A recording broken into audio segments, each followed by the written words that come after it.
science delusion is the belief that science already understands the nature of reality in principle, leaving only the details to be filled in. This is a very widespread belief in our society. It's the kind of belief system of people who say, I don't believe in God, I believe in science.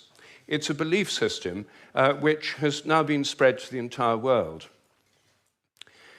But there's a conflict in the heart of science between science as a method of inquiry based on reason, evidence, hypothesis, and collective investigation, and science as a belief system or a worldview. And unfortunately, the worldview aspect of science has come to inhibit and constrict the free inquiry, which is the very lifeblood of the scientific endeavor. Since the late 19th century, science has been conducted under the aspect of a belief system or worldview, which is essentially that of materialism, philosophical materialism. And these sciences are now wholly owned subsidiaries of the materialist worldview. I think that as we break out of it, the sciences will be regenerated. What I do in my book, The Science Delusion, which is called Science Set Free in the United States, is take the 10 dogmas or assumptions of science and turn them into questions, seeing how well they stand up if you look at them scientifically. None of them stand up very well. What I'm going to do is first run through what these 10 dogmas are, and then I'll only have time to discuss one or two of them in a bit more detail. But essentially, the 10 dogmas, which are the default worldview of most educated people all over the world, are first, that nature is mechanical or machine-like. The universe is like a machine, animals and plants are like machines, we're like machines. In fact, we are machines. We're lumbering robots, in Richard Dawkins' vivid phrase, with brains that are genetically programmed computers. Second, matter is unconscious. The whole universe is made up of unconscious matter. There's no consciousness in stars, in galaxies, in planets, in animals, in plants, and there ought not to be any in us either, if this theory is true. So a lot of the philosophy of mind over the last 100 years is trying to prove that we're not really conscious at all. So the matter's unconscious, then the laws of nature are fixed. This is dogma 3. The laws of nature are the same now as they were at the time of the Big Bang, and they'll be the same forever. Not just the laws, but the constants of nature are fixed, which is why they're called constants. Dogma 4, the total amount of matter and energy is always the same. It never changes in total quantity, except at the moment of the Big Bang, when it all sprang into existence from nowhere in a single instant. The 5th dogma is that nature is purposeless. There are no purposes in all nature, and the evolutionary process has no purpose or direction. Dogma 6, biological heredity is material. Everything you inherit is in your genes, or in epigenetic modifications of the genes, or in cytoplasmic inheritance. It's material. Dogma 7, memories are stored inside your brain as material traces. Somehow everything you remember is in your brain in modified nerve endings, phosphorylated proteins. No one knows how it works, but nevertheless, almost everyone in the scientific world believes it must be in the brain. Dogma 8, your mind is inside your head. All your consciousness is the activity of your brain and nothing more. Dogma 9, which follows from dogma 8, psychic phenomena like telepathy are impossible. Your thoughts and intentions cannot have any effect at a distance because your mind's inside your head. Therefore, all the apparent evidence for telepathy and other psychic phenomena is illusory. People believe these things happen, but it's just because they don't know enough about statistics, or they're deceived by coincidences, or it's wishful thinking. And dogma 10, mechanistic medicine is the only kind that really works. That's why governments only fund research into mechanistic medicine and ignore complementary and alternative therapies. Those can't possibly really work because they're not mechanistic. They may appear to work because people would have got better anyway, or because of the placebo effect. But the only kind that really works is mechanistic medicine. Well, this is the default worldview, which is held by almost all educated people all over the world It's the basis of the educational system, the National Health Service, the Medical Research Council, governments, and it's just the default worldview of educated people.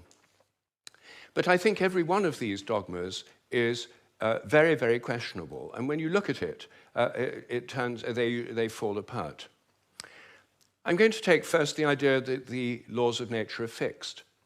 This is a hangover from an older worldview before the 1960s, when the Big Bang theory came in. People thought that the whole universe was eternal, governed by eternal mathematical laws. When the Big Bang came in, then that assumption continued, even though the Big Bang revealed a universe that's radically evolutionary, about 14 billion years old, growing and developing and evolving for 14 billion years, growing and cooling, and more structures and patterns appear within it. But the idea is all the laws of nature were completely fixed at the moment of the Big Bang, like a cosmic Napoleonic code.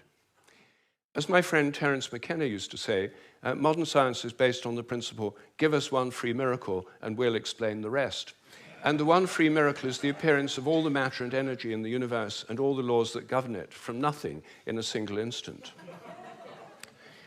Well, in an evolutionary universe, why shouldn't the laws themselves evolve?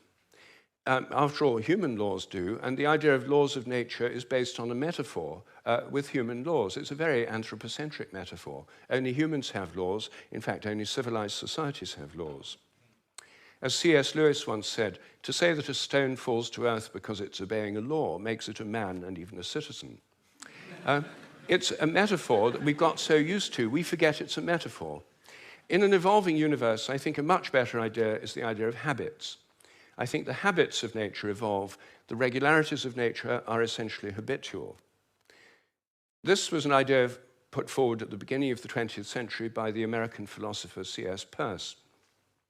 And it's an idea which various other philosophers have entertained, and it's one which I myself have developed into a scientific hypothesis, the hypothesis of morphic resonance, which is the basis of these evolving habits. According to this hypothesis, everything in nature has a kind of collective memory. Resonance occurs on the basis of similarity.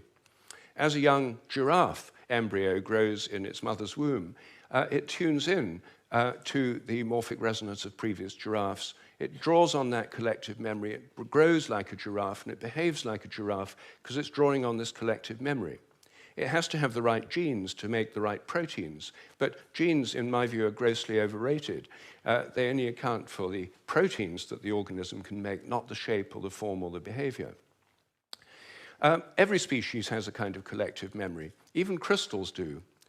This theory predicts that if you make a new kind of crystal for the first time, the very first time you make it, it won't have an existing habit. But once it crystallizes, then the next time you make it, there'll be an influence from the first crystals to the second ones all over the world by morphic resonance. It'll crystallize a bit easier. The third time, there'll be an influence from the first and second crystals. There is, in fact, good evidence that new compounds get easier to crystallize all around the world, just as this theory would predict. It also predicts that if you train animals to learn a new trick, for example, rats learn a new trick in London, then all around the world, rats of the same breed should learn the same trick quicker just because the rats have learned it here. And surprisingly, there's already evidence that this actually happens. Anyway, that's my own hypothesis in a nutshell of morphic resonance. Everything depends on evolving habits, not on fixed laws.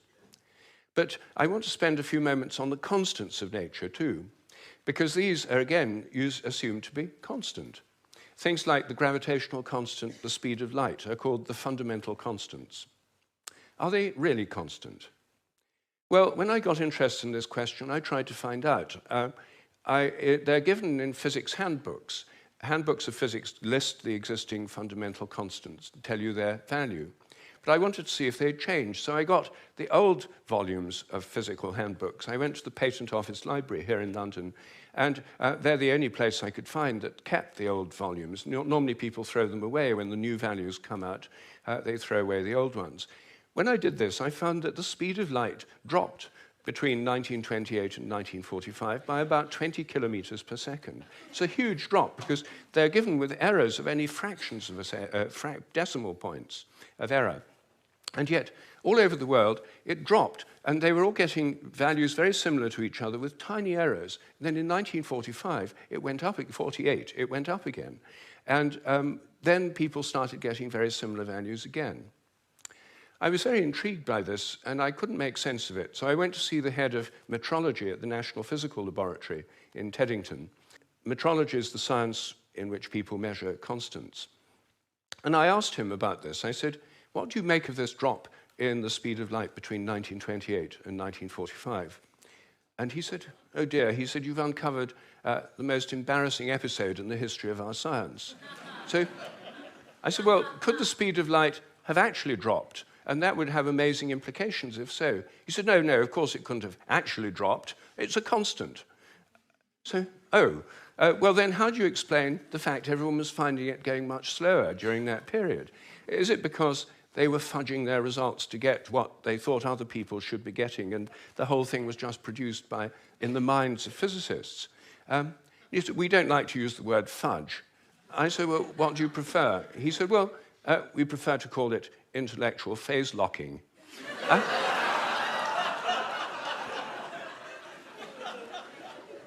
So I said, well, if it was going on then, how can we be so sure it's not going on today?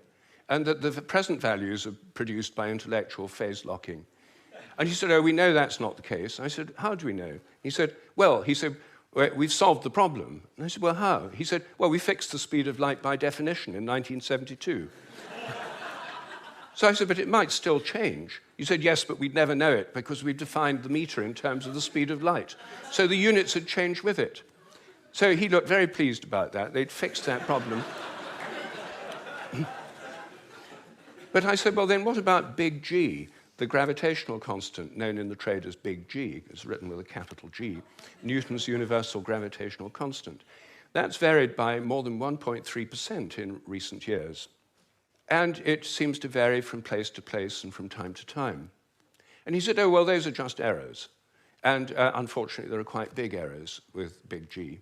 So I said, well, what if it's really changing? I mean, perhaps it is really changing. And then I looked at how they do it. What happens is they measure it in different labs. They get different values on different days, and then they average them. And then other labs around the world do the same, and they come out usually with a rather different average. And then the International Committee on Metrology meets every 10 years or so and average the ones from labs around the world to come up with the value of big G. But what if G were actually fluctuating? What if it changed? There's already evidence, actually, that it changes throughout the day and throughout the year. What if the Earth, as it moves through the galactic environment, went through patches of dark matter or other environmental factors that could alter it? Maybe they all change together. What if these errors are going up together and down together? For more than 10 years, I've been trying to persuade metrologists to look at the raw data. In fact, I'm now trying to persuade them to put it online on the internet with the dates and the actual measurements and see if they're correlated, to see if they're all up at one time, all down at another. If so, they might be fluctuating together, and that would tell us something very, very interesting. But no one has done this. They haven't done it because G is a constant. There's no point looking for changes. You see, here's a very simple example of where a dogmatic assumption actually inhibits inquiry. I myself think that the constants may vary quite considerably, well, within narrow limits, but they may all be varying. And I think the day will come when scientific journals like Nature have a weekly report on the constants, like stock market reports in newspapers. You know, this week, big G was slightly up, the charge on the electron was down, the speed of light held steady, and so on. That's one area, just one area where I think thinking less dogmatically could open things up. One of the biggest areas is the nature of the mind. This is the most unsolved problem that science simply can't deal with the fact we're conscious. And it can't deal with the fact that our thoughts don't seem to be inside our brains. Our experiences don't all seem to be inside our brain. Your image of me now doesn't seem to be inside your brain, yet the official view is there's a little Rupert somewhere inside your head, and everything else in this room is inside your head. Your experience is inside your brain. I'm suggesting, actually, that vision involves an outward projection of images. What you're seeing is in your mind, but not inside your head. Our minds are extended beyond